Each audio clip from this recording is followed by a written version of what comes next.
Hello class, and welcome to week number 5.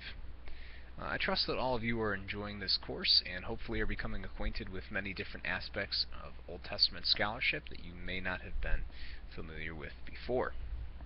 Well, this week we have some required reading from the Hill and Walton textbook, found in chapters 19 through 22, as well as chapter 26. Now, chapter 19 is an interesting survey of the field of archaeology and its correlation to the Old Testament. This chapter provides crucial information on the benefits of applied archaeology and what this academic discipline can provide to biblical studies, and the Old Testament in particular. In this chapter especially, you will become familiar with the ancient Mesopotamian non-biblical texts, such as the Mari, Amarna, Ebla, Ugaritic, and Nuzi archives. Included as well is an interesting section on the Dead Sea Scrolls, which will have a strong correlation to both the Old Testament and the New Testament.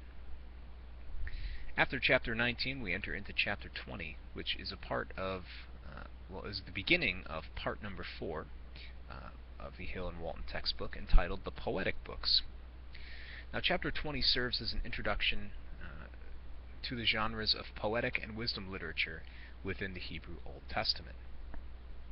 This chapter provides a contrast and comparison between biblical Hebrew poetry and wisdom literature, and extra-biblical poetry and wisdom literature within the rest of the ancient Near Eastern world.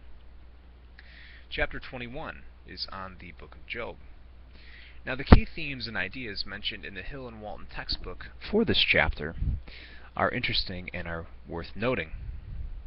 The first is that both the wicked and the righteous suffer, and sometimes it seems that the righteous suffer more than the wicked. Also, there is a powerful concept in the book of Job that God's justice cannot be reduced to a simple formula like a retribution principle. And finally, God's infinite wisdom and understanding is the key to acknowledging His justice. If we, like Job, finally acknowledge that God knows all things and we do not, then we can at least in part come to terms with the injustice that exists within this world, and realize that God is ultimately just, because God knows all things and we do not. We are limited by our humanity, where He is unlimited by His divinity. Chapter 22 covers the book of Psalms, which deals with topics such as the authorship and composition of the Psalms, the form and the content of particular and specific Psalms, as well as their structure and organization, and the purpose and themes for the various Psalms. Chapter 26, which is our final chapter for the required reading for week number 5, is a few chapters later, so we will be skipping over to chapter 26 after you have finished your reading in chapter 22.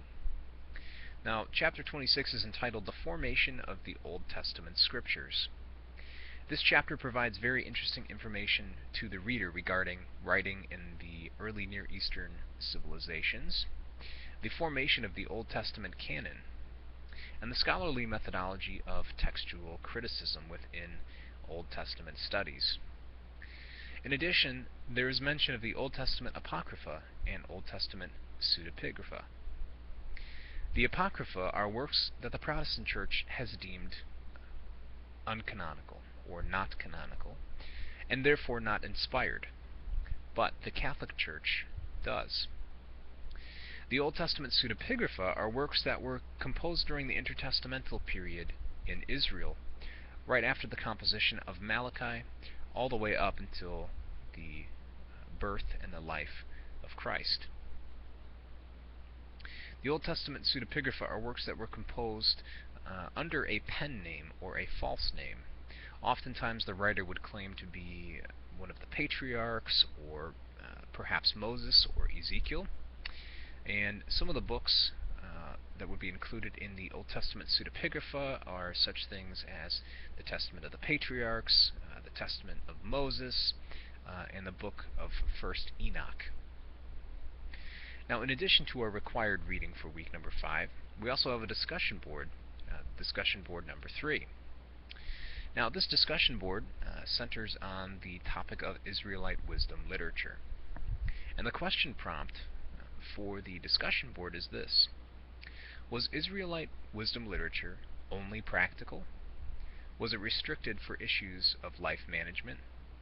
Was it full of lists of laws for successes and failures, or rules for proper behavior? Or is there a theoretical and theological element that exists within biblical wisdom literature? You must be able to fully and completely explain your answer and be prepared to defend it against questions from me or from the other students as well.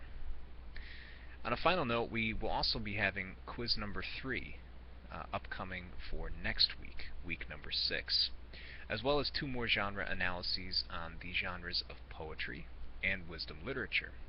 So make sure that you are keeping those genres and the assignments in mind for next week.